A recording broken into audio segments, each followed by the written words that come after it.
안녕하세요. 건강하고 행복한 자녀를 위한 행복나무 연구소입니다. 오늘은요, 문제행동 중에서 고자질하는 아이에 대해서 이야기 나눠보도록 하겠습니다. 네, 여자아이들 같은 경우 고자질하는 경우 굉장히 많은데요. 요즘 같은 경우에는 외동 아이가 굉장히 많잖아요. 그래서 형제자매일 경우에는 둘이서 서로 또 고자질하는 경우가 있고요. 외동일 경우에는요, 무슨 사건만 있으면 엄마한테 고자질하는 아이가 있는데요. 우리 이 부분에 대해서 엄마가 어떻게 문제 행동을 긍정적으로 훈육을 해야 되는지 함께 알아보도록 하겠습니다. 네, 저는 어렸을 때 엄마한테 고자질했다가 더 진짜 된통 혼난 적이 굉장히 많아요. 왜 그러냐면 뭐 형제들도 많고 막 이러다 보니까 엄마는 그냥 고자질하는 그 자체가 나쁘다고 저희한테 굉장히 교육을 많이 하셨거든요. 그래서 저도 모르게 어떤 생각이 드냐면 아이가 엄마 있잖아 하면서 막 이렇게 고자질하려고 하면 저도 모르게 좀 짜증이 나는 거예요. 왜 그러냐면 나도 어렸을 때 엄마한테 나 딴에는 고자질이 아니고 나는 엄마한테 어떤 하소연 이야기인데요. 엄마는 뭐로 받아들여요? 너 또 고자질하지?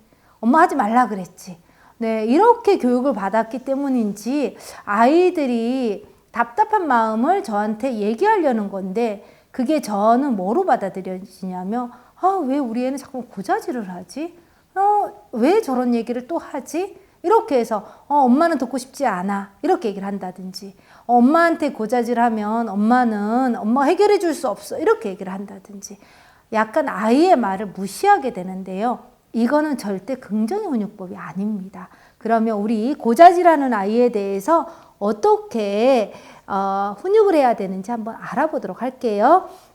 자, 고자질하는 아이의 문제는요. 첫 번째는요. 스스로 해결할 수 있는 능력이 부족하기 때문입니다. 이럴 때 뭐냐면 스스로 해결하지 못하니까요. 엄마 도움이 필요해요. 이게 바로 고자질로 우리는 받아들여지는 거죠. 또 두 번째는요. 내가 얼마나 착한지 엄마 좀 봐줘요. 이거예요. 나는 가만히 있었는데 언니가 때렸단 말이에요. 언니가요. 이렇게 했단 말이에요. 그래서 엄마한테 나는 착하고 언니는 나쁜 사람이야를 엄마한테 고자질하는 거죠.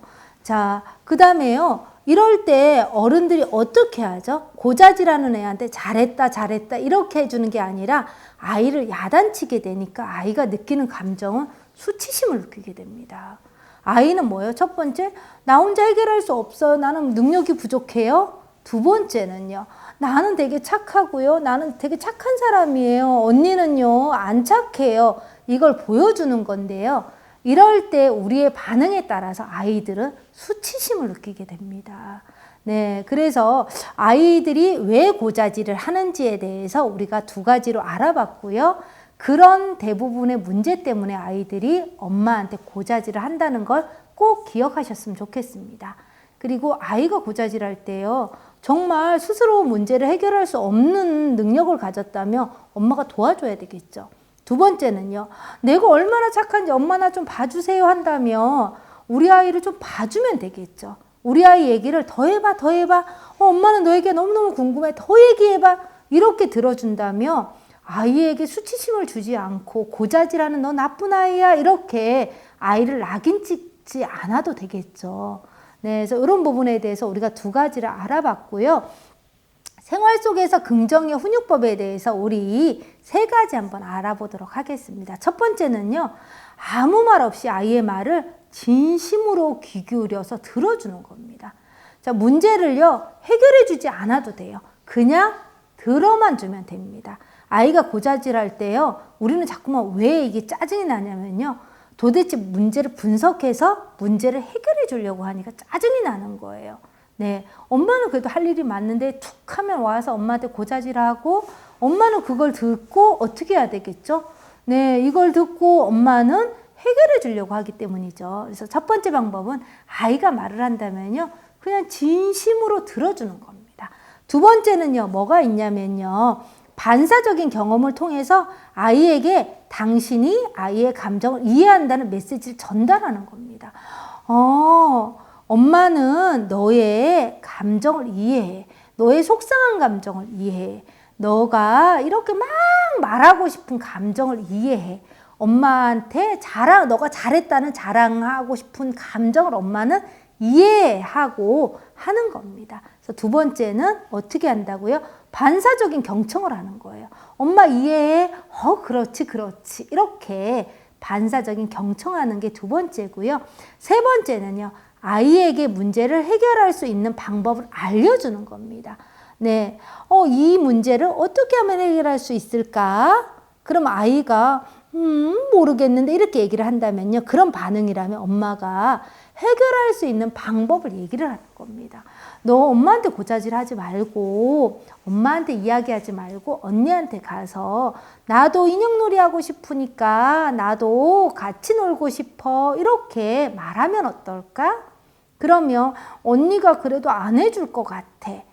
이렇게 얘기를 한다면 언니 나는 꼭 하고 싶으니까 나도 꼭 인형놀이 시켜줘 이렇게 한 번 더 부탁해 보면 어떨까? 아이가 안 해봤지 실제 그렇게 말한다면 언니가 들어줄 수도 있잖아요. 그래서 문제 해결하는 방법을 엄마한테 엄마가 해결해 주세요. 언니가 이랬어요 저랬어요 이렇게 말하는 것보다는요. 아이가 스스로 해결할 수 있는 방법을 아이에게 제시를 해주면 됩니다. 그런데 이럴 때요. 언니가 안 들어줬어요. 그럼 아이가 또 오겠죠. 엄마 언니한테 나도 인형놀이 하고 싶다고 말했는데 언니가 싫대 이렇게 말하는 경우 있어요. 그러면 아까 엄마가 해결안을 얘기를 해줬는데 그 해결안이 안 들어졌잖아요. 그럼 아이는 엄마한테 와서 또 뭐라고 하죠? 고자질하게 되죠. 그럴 때는요.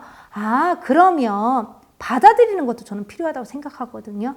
왜 언니도 같이 놀고 싶지 않을 수도 있잖아요. 그럼 아이한테 오늘은 언니가 인형놀이를 우리 정인이랑 같이 하고 싶지 않나 봐. 그럼 엄마랑가 오늘 인형놀이 할까? 이렇게 하는 것들이 중요하거든요.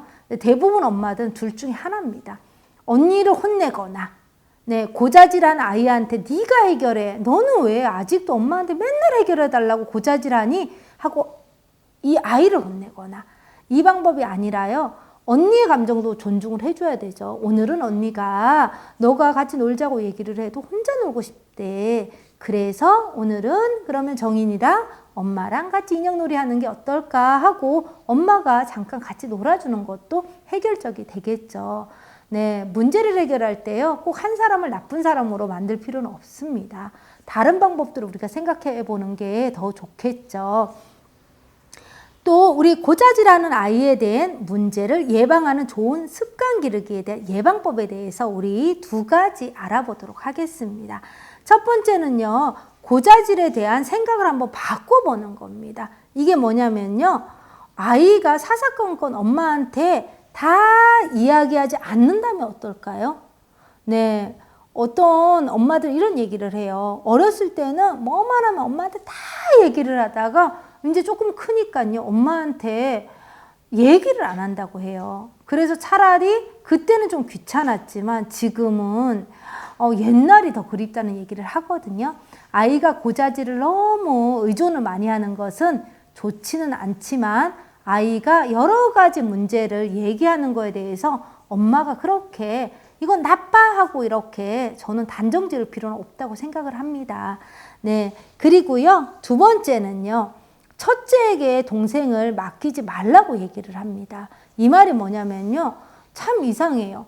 왜 그러냐면요. 외동아이 같은 경우에는 5살도 아기 같은데요. 아이라고 우리가 아직 어려요 이렇게 얘기를 하는데요. 만일 첫째 애가 5살, 둘째 애가 3살이잖아요.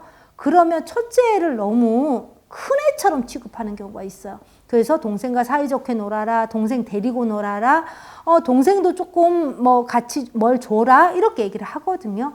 첫째 아이는 아직 5살인데요. 이게 역할 분담에 따라서 아이들이 부담을 굉장히 많이 느끼게 됩니다. 그렇게 되면 둘째 아이가 고자질을 많이 하게 되고요. 첫째 아이도 그 부담감 때문에 동생이 내 말 듣지 않는다고 엄마한테 사사건건 또 고자질할 수가 있습니다. 그래서 우리가 형제 자매가 있을 때는요. 첫째 아이에게 너무 큰 부담을 준다면 첫째 아이나 둘째 아이 둘 중에 한 명이 고자질하는 습관이 가지게 됩니다.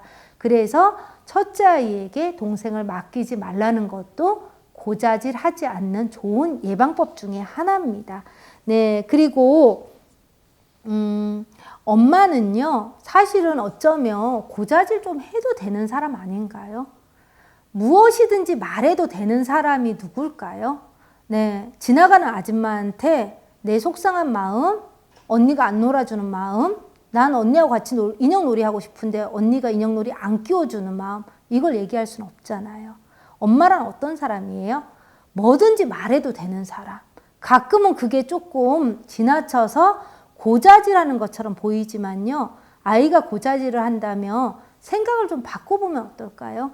아, 이 아이가 속상한 마음을 나한테, 엄마한테 다 말할 수 있어 참 다행이다. 하지만 요거를 조금씩 내가 정말 잘 들어준다면 우리 아이 고자질하는 습관이 조금 줄어들겠지라고 조금 긍정적으로 관점을 좀 바꿔보는 것도 저는 좋은 방법이라고 생각을 합니다. 네, 아이가 엄마한테 아무 얘기도 안 한다면 과연 그건 또 좋을까요? 그렇지 않거든요. 그래서 고자질하는 거에 대해서도 줄이긴 해야 되지만요. 아이가 말하는 부분에 대해서 너무 스트레스를 받지 않는 것도 엄마의 중요한 역할이라고 생각을 합니다. 네, 오늘 여러분들하고 함께 고자질하는 아이에 대한 긍정의 훈육법에 대해서 알아봤습니다. 감사합니다.